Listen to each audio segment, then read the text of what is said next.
Yes, sister. Do you have any question? Yes, sister. Most welcome. हाँ, मेरा नाम लीला है, मैं जेएनयू से आई हूँ। मेरा सवाल आपसे ये है कि आप मुस्लिम, दलित और हिंदू महिलाओं को किस दृष्टिकोण से देखते हैं? और अगर एक ही दृष्टिकोण से देखते हैं तो गुजरात में जो दंगा हुआ उसने मुस्लिम महिलाओं के साथ ही रेप क्यों किया गया पकड़ पकड़ कर? बहन का सवाल है कि आप मुस्लिम, हिंदू और दलित को किस दृष्टि से देखते हैं, और अगर एक है तो जो गुजरात में सिर्फ मुसलमान महिलाओं के साथ बलात्कार क्यों हुआ। पहला सवाल का जवाब, किस दृष्टि से मैं हिंदू, दलित और मुसलमानों को देखता हूं? इंसान की दृष्टि से, इंसान की दृष्टि से। अल्लाह ताला फरमाते हैं, अल्लाह सुब्हानहू व तआला कुरान में फरमाते हैं, सूरह इसरा में, सूरह नंबर 17 आयत नंबर 70, अल्लाह ताला फरमाते हैं, वलक़द कर्रमना बनी आदम, हम हर बनी आदम, हर आदम के औलाद पे करम फरमाए। अल्लाह ताला फरमाते, लक़द कर्रमना बनी आदम, हर आदम के औलाद, हर बनी आदम के ऊपर करम फरमाए। चाहे वो अमेरिका में पैदा हो, हिंदुस्तान में हो, सऊदी अरेबिया में हो या इंग्लैंड में हो, चाहे वो काला हो या गोरा हो, चाहे वो औरत हो या आदमी हो, या किस भी मजहब में पैदा हो, समझ के अल्लाह ताला ने हर बनी आदम के ऊपर करम फरमाया। उसके बाद अल्लाह सुब्हाना व तआला ने हिदायत दी किस तरीके से अपनी जिंदगी बसर करना। और जिस तरीके से आपने कहा कि हिंदू मजहब की किताबों का मुताला किया हूं मैंने, अल्हम्दुलिल्लाह। दलित जो है, जैसे कुछ लोग जानते होंगे, बाबा साहब अम्बेडकर मरने के कुछ महीने पहले उन्होंने बुद्धिज्म एक्सेप्ट किया। वो इस्लाम से मुतासिर थे, कुछ मुस्लिम लोगों ने उनका साथ नहीं दिया, तो वो सेकंड मजहब पे गए जो उनके हिसाब से बेहतर था, वो बुद्धिज्म। और जो दलित है वो एक्चुअली देखे जाओ तो न्यू बुद्धिस्ट है। अफसोस की बात है कि दलित भी नहीं जानते कि उनका मजहब क्या है। और जब सेंसस होता है इस इंडिया का, तो दलित को हिंदू में शुमार किया जाता है, जो बिल्कुल गलत है। बाबा साहेब अम्बेडकर लगभग 300 मिलियन, 30 करोड़ लोग को, लगभग 30 करोड़ दलित लोग को हिंदू से छुटकारा पाने के लिए, कास्ट सिस्टम से छुटकारा पाने के लिए इलादा हुए। लेकिन अफसोस की बात है, आज के सेंसस में जब हिंदू की गिनती होती है उसमें दलित को भी गिना जाता है, जो बिल्कुल गलत है। दलित हिंदू नहीं है। बाबा साहेब अम्बेडकर ने दलित को कास्ट सिस्टम, जात पाती से छुटकारा पाने के लिए उनने बुद्धिज्म एक्सेप्ट किया। इसे कहते हैं न्यू बुद्धिस्ट। और अल्हम्दुलिल्लाह सुम्मा अल्हम्दुलिल्लाह, बाबा साहेब अम्बेडकर की किताब भी मैंने पढ़ा, और अगर आप पढ़ेंगे religions of Hinduism volume number 4, उसके अंदर भी लिखा हुआ है कि कृष्ण के 16,108 बीवियां थी। बाबा साहेब अम्बेडकर ने हिंदू मज़हब किताब का काफी मुताला किया, और उसके बाद उसने कहा कि कास्ट सिस्टम गलत है। और सिर्फ बाबा साहेब अम्बेडकर ने भी नहीं, मिसाल के तौर पर राजा राम मोहन रॉय, वो भी कास्ट सिस्टम के खिलाफ थे। जस्टिस आना डे, राजा राम मोहन रॉय बंगाल से थे, जस्टिस आना डे बंबई के थे। और ये सब वो हिंदू रिफॉर्मर्स, और उन्होंने कहा कि हमें उपनिषद और वेद की तरफ आना चाहिए। और स्वामी दयानंद सरस्वती जो आर्य समाज शुरू किए, उनका भी नजरिया था कि वेद की तरफ आना चाहिए, वो सही धर्म है।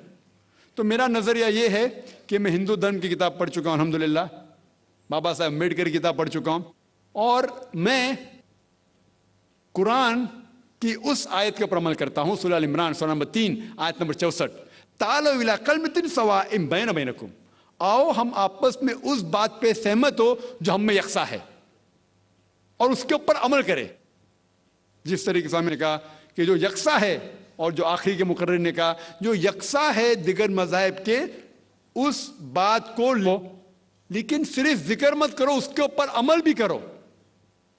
सारे मजहब की किताब, चाहे हिंदू मजहब हो या सिख मजहब हो या ईसाई मजहब हो या यहूद मजहब हो, सारी मजहब की किताब ये कहते हैं कि भगवान एक है, अल्लाह एक है, उसके ना कोई इमेज है ना कोई तस्वीर है।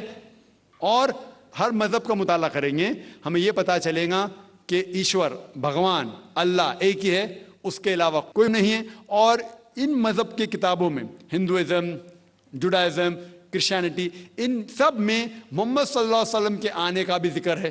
तो मैं उन लोगों से ये बात कर रहा हूँ, अगर आप अपनी मजहब की किताब पढ़ेंगे तो आप और करीब आएंगे। और इस्लाम के मानी क्या है? इस्लाम मानी अपनी सारी ख्वाहिशें अल्लाह के ख्वाहिश पे निछावर करना। और जो शख्स अपनी ख्वाहिश अल्लाह की ख्वाहिश या भगवान के ख्वाहिश में निछावर करता है उसे कहते हैं मुस्लिम। ये मेरा नजरिया है। आपका दूसरा सवाल था कि गुजरात में क्यों सिर्फ मुसलमान औरतों के साथ बलात्कार किया गया था, वो आपको उनसे पूछना पड़ेगा, मुझसे नहीं। मैं तो वहां मौजूद नहीं था, मैंने उनसे नहीं कहा। हो सकता है जिस तरीके से शंकराचार्य ने कहा, और मैंने मेरे तकरीर में भी कहा कि ये चीज है पॉलिटिशियन की वजह से। पॉलिटिशियन, ये जो दंगा फसाद जो होता है इस देश में दुनिया में सबसे ज्यादा दंगा फसाद होते, कोई मुल्क में जो दुनिया में दंगा फसाद होते वो हिंदुस्तान नंबर 1। और इसके मेन कारण है ना कि हिंदू मुस्लिम में झगड़ा है, मेरे हिसाब से मेन कारण है पॉलिटिशियन। क्योंकि उनका मेन मकसद है कि वोट इकट्ठा करने के लिए वो दंगा फसाद करते हैं, मजहब का इस्तेमाल करते। इसी तरीके से गुजरात में ये दंगा फसाद करने के लिए कई दलितों का सहारा लिया, उनको भड़काया गया। उनका मेन मकसद था कि वोट जीतना। जिस तो शंकराचार्य ने कहा कि वोट जीतने के लिए, मैंने क्यों कहा कि 100% पॉलिटिशियन खराब है, अक्सर कहता हूं, अक्सर, ज्यादातर। और ये इसीलिए ये दंगा फसाद होता है वोट के बुनियाद के लिए। अगर ये पॉलिटिशियन की जो ये वोट बैंक निकाल दे तो इंशाअल्लाह हिंदुस्तान में भी अमल होगा। जी हाँ बहन, बोलिए आप। अस्सलाम वालेकुम। वालेकुम अस्सलाम वरहमतुल्लाहि वबरकातुहू। I am Sana Mariam, I am a student. It's really hard to pray gratitude towards Allah for giving us such a nice personality in the form of Dr. Zakir Naik.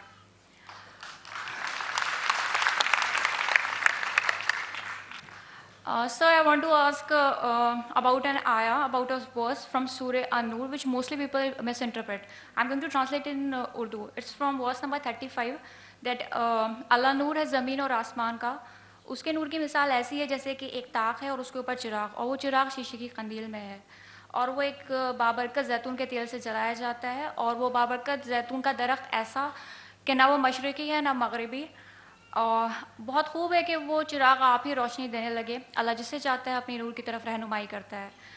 I want to have this the interpretation from you sir. Mostly people misinterpret this. Thank you. बहन ने सवाल किया है सूरह नूर की आयत, सूरह number 24 आयत नंबर 35, अल्लाह नूर समावाति वल अर्द, कि अल्लाह सुब्हानहू व तआला आसमान और धरती के नूर है। और उसकी मिसाल है जिस तरीके से द लैम्प द निच इन बिटवीन, कि एक मिसाल है कि कंदील की तरह है, उसमें एक चिराग है। उसकी मानी क्या है बहन पूछ रही है। Sister, the meaning of this verse is that Allah सुब्हानहू व तआला सारी कायनात, आसमान और इस धरती के लिए हिदायत का जरिया है, नूर है और सीधी राह दिखाते हैं। आम तर्जुमा है, आपको कुछ सोचने की जरूरत है। आम तर्जुमा है कि वो रोशनी फैलाते हैं सारी दुनिया में, सारी कायनात में, सारी धरती पे, सारे आसमान पे। इसकी मानी है कि अल्लाह सुब्हानहू व तआला, who is the creator, the sustainer and the cherisher of everyone, he is the one to guide everyone. वो सब इंसानों को हिदायत देता है और हमें उनकी बात के ऊपर अमल करना चाहिए। मुझे पता है कि कुछ लोग दूसरा तर्जुमा करते हैं, वो बिल्कुल गलत है। सही तर्जुमा ये कि वो सब लोग को सही राह दिखाता है। Hope that's the question. जी हाँ भाई साहब पूछिए।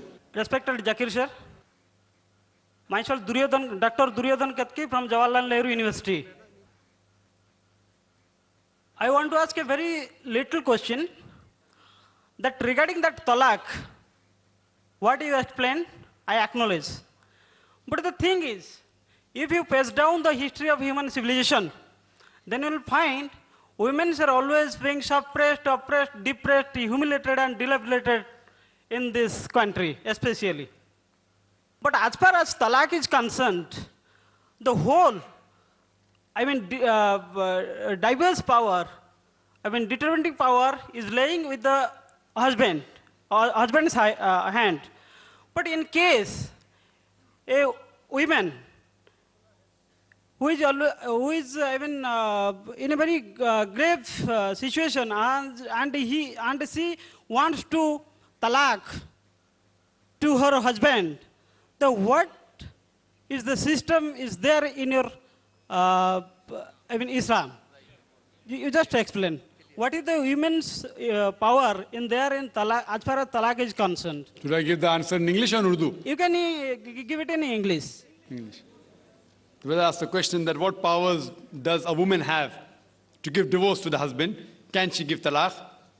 And he rightly said the women in this country are degraded. Islam uplifts the woman. Regarding as far as divorce is concerned, broadly there can be 5 types, broadly. One is by mutual consent of both husband and wife. Number 2 is unilaterally by the will of the husband. Number 3, that if it's mentioned in the nikah nama, in the marital contract, that she too can give divorce, it's known as talaq-e-tawfiz or talaq-e-isma.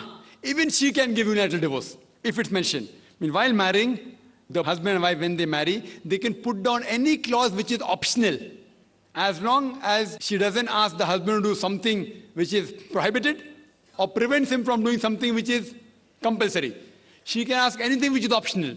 So a woman, while getting married, can put a clause, is known as talaq-e-tawfiz, that she too can give unilateral divorce, and if the husband agrees, she can give.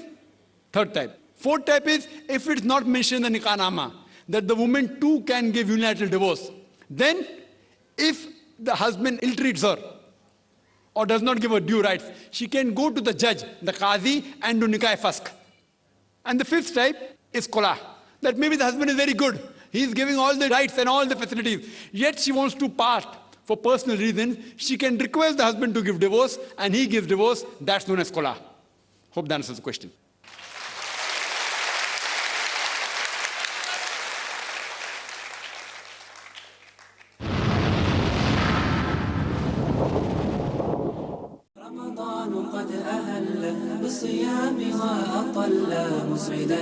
अस्सलामु अलैकुम वरहमतुल्लाहि वबरकातुहू। मोहतरम Nadreen, Mohammad मुकीम Faizi piece TV Urdu की जानिब से माह मुबारक रमज़ान की आमद के मौका पर सभी हजरात को दिली मुबारकबाद पेश करता है और अल्लाह ताला से दुआ गो है कि हम सबको सियाम व क़याम की पूरी पूरी तौफ़ीक़ अता फ़रमाए और हमारी सारी नेकियों को शरफ़ क़बूलियत से नवाज दे।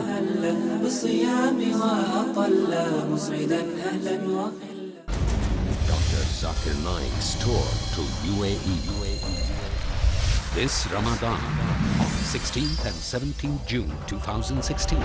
Welcome to witness the dynamic expose by Dr. Zakir Naik. Dr. Zakir Abdul Karim Naik. In his public talks organized by the Department of Islamic Affairs and Charitable Activities, Dubai, under the patronage of Sheikh Ahmad bin Muhammad bin Rashid Al Maktoum at the Rashid bin Muhammad Ramadan Gathering.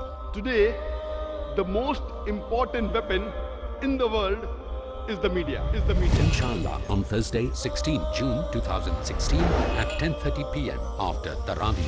And we find today Dr. Zakir highlights manipulations and impact on society about Islam in media and Islam, followed by an open question and answer session at Zaid bin Muhammad Family Gathering, Khawanij, Dubai, UAE.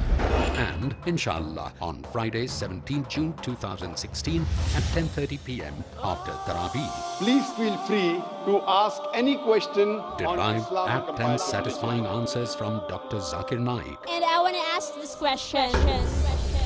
in Ask Dr. Zakir. an open exclusive question and answer session at Zayed bin Muhammad Family Gathering, Khawanij, Dubai, UAE. People from all faiths are welcome. Admission free. Dr. Zakir Naik's tour to UAE. वो मुअज़्ज़ज़ थे ज़माने में मुसलमान होकर और हम ख़ार हुए तारिके कुरान होकर। अल्लाह को मानो, उसकी तौहीद को तस्लीम करो। पुरनूर आयात वाली, सबसे आला बयान वाली, वो वही के जरिए से आने वाली हिदायत, बेहतरीन सबक वाली, कुरान को मानो, मोहम्मद को मानो सल्लल्लाहु अलैहि वसल्लम, और बासे बादल मौत को मानो, जन्नत और दोज़ख को मानो। सबसे अफजल किताब। तसव्वुर ये रहना चाहिए कि कामयाबी सिर्फ आखिरत की कामयाबी। डॉक्टर इसरार अहमद से जानिए अल्लाह के कलाम का सही और दिलों को रोशन करने वाला बयान, तालीम कुरान। अगला प्रोग्राम पीस टीवी उर्दू पर।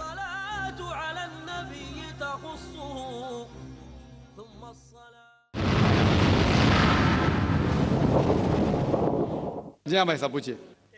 मेरा नाम BS गुप्ता, मैं एक एडवोकेट हूँ। दो कम्युनिटीज़ जो भारत में रहती हैं, जी, दो कम्युनिटीज़ जो भारत में रहती हैं, मेजॉरिटी कम्युनिटी 80% जिसको कहते हैं हिंदूस और 20% मुस्लिम्स, उनके बीच में गलत या सही ये भावना है कि इस्लाम जो फैला था वो तलवार के ज़ोर से फैला था। हिस्टोरिकल फैक्ट है या ये मिथ है कह नहीं सकते, लेकिन क्या ये सच है कि 3000 से 6000 तक हिंदू मंदिरों को गिरा के मस्जिद में बदला गया? क्या ये सच है कि स्पेशली औरंगज़ेब के वक्त में हज़ारों लाखों हिंदुओं को ज़बरदस्ती उनके जनेऊ काट के उनको मजबूर किया गया कि वो मुसलमान बने? नंबर 2, जो कि आज के समय के अनुसार एक सवाल मैं पूछ रहा हूँ, हिंदुओं पर हिंदू मैरिज एक्ट लागू है, जिसकी परिभाषा में सिवाय क्रिश्चियंस और मुस्लिम्स को छोड़ के बुद्ध, जैन को, सिखों को, सबको शामिल किया गया है। क्या मुसलमानों का ये कहना नहीं बनता कि आप सबको शामिल करते हैं हिंदू मैरिज एक्ट में, इसका नाम बदल के एक ऐसा एक्ट बनाया जाए जो सब पे लागू हो, या इसके अल्टरनेटिवली एक यूनिफॉर्म सिविल कोड जो दोनों धर्मों के अच्छे टेनेट्स को शामिल करे, उसको लागू किया जाए। एक चीज़ मैं ये समझता हूँ कि मुस्लिम लॉ में जो विल है, जिसके अंदर ये लिखा है कि 1/3 से ज़्यादा कोई विल नहीं कर सकेगा, इसका मैं इनकॉर्पोरेशन अगर यूनिफॉर्म सिविल कोड बनता है तो मैं चाहूँगा कि वो हिंदुओं पे भी लागू हो। ये नहीं है कि हिंदू मैरिज एक्ट को अगर इंडियन मैरिज एक्ट में बदला जाए तो मुसलमानों पे लागू हो और हिंदुओं पे कोई चीज़ ना आए। मुझे इस्लाम में ये चीज़ बहुत अच्छी लगी। ऐसे ही कोई यूनिफॉर्म सिविल कोड के लिए ये मुस्लिम आगे क्यों नहीं आ रहे, इसकी वजह मुझे बताई जाए। भाई साहब ने 3 सवाल पूछे एक सवाल में। पहला सवाल कि हिस्ट्री से पता चलता है कि इस्लाम तलवार के ज़ोर पे फैला कि नहीं, लेकिन ये मुझसे पूछ रहे क्या ये हकीकत नहीं है कि 3000 से ज़्यादा मंदिरें गिराई गई थी और मस्जिद बनाए गए और बहुत से लोगों का कत्ल किया गया है? ये बिल्कुल गलत है, अफवाह है। ये मैं कह सकता हूँ कि कुछ मंदिरें शायद गिराई गई होंगी, इससे मैंने कहा तो एक भी मंदिर नहीं गिराई गई। हो सकता है कि कुछ मुसलमान अपने आप को जो मुसलमान कहते हैं उनने आके कुछ मंदिरों को गिराया होगा और मस्जिद बनाया होगा, हो सकता है। लेकिन ये कहना कि 3000 से 6000 मंदिर गिराए गए, ये बिल्कुल अफवाह है, बिल्कुल गलत है, बेबुनियाद है, बिल्कुल बेबुनियाद है। कुछ मुसलमान राजाओं ने गलत काम किए होंगे, उससे आप इस्लाम को दोषी नहीं ठहरा सकते। अगर हिटलर ने 60 लाख यहूदी को जिंदा जलाया तो मैं कह सकता हूं कि क्रिश्चियनिटी खराब है? बिल्कुल बेबुनियाद है। वो हिटलर ने किया, बाइबल में तो ही लिखा है कि जलाना चाहिए। इसी तरीके से ये खाली अफवाह है। कुछ मंदिरों को शायद गिराया गया होगा, मैं ये नहीं कहता कि नहीं गिराया गया, लेकिन उसको छोटी चीज को लेके उछाला जाता है मीडिया में और किताबें लिखी जाती है। आप देखो टीपू सुल्तान के खिलाफ आ गए। आज भी आप जाएंगे मैसूर के अंदर, उसके आजू बाजू आप देखेंगे तो टीपू सुल्तान के जो आंगन के अंदर है उसके अंदर मंदिर है। अगर आप ये कहते सच है कि 3000 से 6000 मंदिर को गिराया गया था, तो आप कैसा जिंदा बचे? आप कह रहे थे कि हजारों लोगों को कत्ल किया गया, आप कैसे जिंदा बचे? आप जिंदा बचे ये शहादत दे रहा है कि मुसलमान तलवार के जोर पे नहीं फैला। अगर ये सच होता था, आपने कहा हजारों लोग का कत्ल किया, कुछ लोग का शायद कत्ल किया होगा। देखो हर मजहब में there are black sheeps in every community. कुछ लोग हर मजहब में खराब निकलते हैं, वो मजहब की गलती नहीं, वो मजहब के मानने वाले की। क्रिश्चियन में आपको कुछ खराब लोग मिलेंगे, मुसलमान में मिलेंगे, हिंदू में मिलेंगे। अभी आप देखेंगे हिंदुस्तान के मुसलमान कुछ लोग ड्रग में डील करते, ड्रग में धंधा करते। ड्रग तो हराम है इस्लाम में, करते तो उनको दोष देना चाहिए, इस्लाम को नहीं। इसी तरीके से आप जो कह रहे हजारों लोगों का कत्ल किया, ये बिल्कुल बेबुनियाद चीज है। कुछ लोग का शायद किया होगा, और ये ही सबूत है। मैंने मेरी तकरीर में कहा कि 80% से ज्यादा गैर मुस्लिम हिंदुस्तान में हैं। ये शहादत दे रहे हैं कि इस्लाम तलवार के जोर पे नहीं फैला। आप लोग को क्यों छोड़ा उन लोग ने? आप उनके रिश्तेदार तो नहीं थे ना, आपको क्यों छोड़ा? 800 मिलियन 80 करोड़ गैर मुस्लिम को छोड़ा क्यों उनने? क्यों छोड़ा? अगर दमी था हुकूमत की 1000 साल, सब लोग को मुस्लिम बनाते थे। इससे यह जाहिर होता है कि इस्लाम तलवार के बलबूते पे नहीं फैला। कई लोग, कई गैर मुस्लिम इस्लाम से मुतासिर होके उन्होंने इस्लाम कबूल किया। तो यह कहना बिल्कुल गलत है। आपका दूसरा सवाल कि हमें क्या करना चाहिए? ये अलहदा लॉ नहीं होना चाहिए, सब एक ही कॉमन सिविल कोड होना चाहिए, और सब मजहब की अच्छी चीजें लेके कॉमन सिविल कोड करना चाहिए। मैं आपके बिल्कुल साथ हूं। बाकी मुसलमान शायद आपके खिलाफ होंगे, मैं आपके साथ हूं। क्यों मैं साथ हूं आपके? पहला चीज, हम मुसलमान अगर दिगर मजहब के बारे में जानेंगे, कभी कॉमन सिविल कोड की बात आती, सबसे ज्यादा नारा मुसलमान गलत है। यह मुमकिन ही नहीं है, क्योंकि हिंदुस्तान में हिंदू मजहब के कितने फिरके हैं, यह मुमकिन ही नहीं है। मुसलमान तो सिर्फ 20% या 80% या 75% जो हिंदू लोग हैं, उसमें ही मुमकिन नहीं है ये कॉमन सिविल कोड। हिंदू लोग ही इसको फॉलो नहीं कर सकते। हिंदू मजहब में कितने मुख्तलिफ ग्रोह है।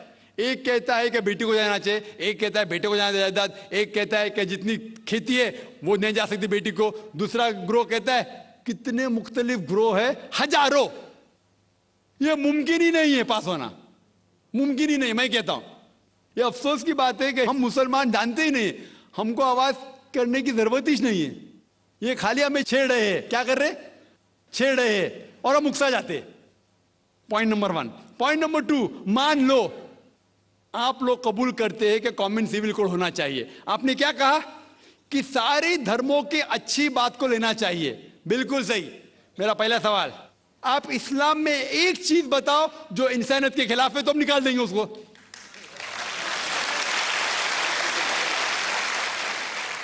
आपका यह कहना बिल्कुल सही है कि बाकी मज़ाहिब की अच्छी चीजें जो है, मिसाल के तौर पे मैंने तकरीर की similarities between Hinduism and Islam, तो जो अच्छी चीजें हिंदुइज्म की मैं ले चुका हूं।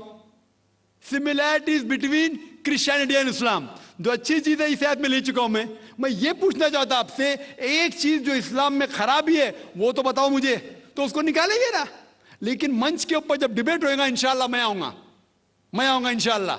हाँ, मंच पे जब डिबेट होएगा कि हम क्या करेंगे, हर मज़हब की अच्छी चीज होंगी, तो मैं ये चाहता हूं कि इस्लाम के तौर पे उस स्टेज पे इंशाल्लाह मैं आऊंगा। ये चैलेंज है। कोई भी शख्स हिंदुस्तान में हो, मिनिस्टर हों दो, कोई भी स्वामी हों दो, कोई भी शंकराचार्य हों दो, इंशाल्लाह मैं तालिब इल्म हूं इस्लाम और दीगर मज़हब का। मैं तस्लीम करता हूं कि डिबेट होना चाहिए, हक बात जो निकली, लेकिन उसके ऊपर अमल भी होना चाहिए। हक बात जो सबसे बेहतरीन है इंसानियत के लिए, उसके ऊपर अमल होना चाहिए। इसलिए जो आखिरी किताब जो अल्लाह सुब्हानहू व तआला नाजिल की कुरान शरीफ, वो इंसानियत के लिए सबसे बेहतरीन किताब है, उसके ऊपर अमल होना ही चाहिए। आपका तीसरा सवाल, क्या ये हिंदू जो है इनहेरिटेंस के अंदर, ये इनहेरिटेंस जो होता है इस्लाम के अंदर 1/3 हिस्सा, 1/3 हिस्सा हम विल में दे सकते हैं, देना जरूरी नहीं है, दे सकते हैं। इस्लाम के जो विल के अंदर जो आता है इनहेरिटेंस, वो कुरान की आयत है सूरह निसा की सूरह नंबर 4 आयत नंबर 11, 12 और 176, उसमें कहा गया है कि जो भी आपकी जायदाद है, अल्लाह सुब्हान ताला कह चुका है कि आपके बेटे को बेटियों से डबल मिलेगा। आगे लिखा गया है आपके वालिदैन को 1/6 मिलेगा। सिर्फ अगर बच्चे हैं तो वालिद वालदा को दोनों को 1/6, अगर बच्चे नहीं है तो वालदा का 1/3। आगे बढ़ती आयत नंबर 12 पे लिखा है कि आपकी बीवियां जो आपके लिए छोड़ेंगी, अगर बच्चे नहीं आपको आधा मिलेगा, बच्चे हैं तो 1/4 मिलेगा। आप जो आपके बीवियां के लिए छोड़ते हैं, बच्चे नहीं तो उनको मिलेगा 1/4, 1/4, बच्चे हैं तो 1/8, 1/8। ये डिफिकल्ट है याद रखना, आप जाके रेफरेंस देख सकते हैं, सूरह निसा सूरह नंबर 4 आयत नंबर 11 से 12। और इसके बाद अगर आप किसको विल करना चाहते हैं अपनी जायदाद, मैक्सिमम 1/3, लेकिन ये विल जो करेंगे आप, ये इन लोगों में से नहीं होना चाहिए। आप नहीं कह सकते कि मैं मेरे बेटे से ज्यादा मोहब्बत करता हूं, बड़े बेटे से, इसलिए उसको ज्यादा दूंगा, ये बिल्कुल गलत है। लेकिन जो ये दायरे में नहीं आते हैं इनहेरिटेंस के, उनको आप 1/3 हिस्सा दे सकते हैं। आप कहते हैं आपको ये चीज बहुत पसंद है, आप भी करना चाहते हैं, आपको कौन रोक रहा है? इंडियन गवर्नमेंट के हिसाब से आप अगर विल करेंगे, क्या मैं मेरा 1/3 हिस्सा देना चाहता हूं, कोई भी रोक ले सकता हूं, मैं भी नहीं ना मिनिस्टर भी नहीं। और पूरा अगर फॉलो करना चाहते सच्चा धर्म, आप इस्लाम कबूल कर सकते, हम आपको वेलकम करते। आखिर दावाना अल्हम्दुलिल्लाह रब्बिल आलमीन।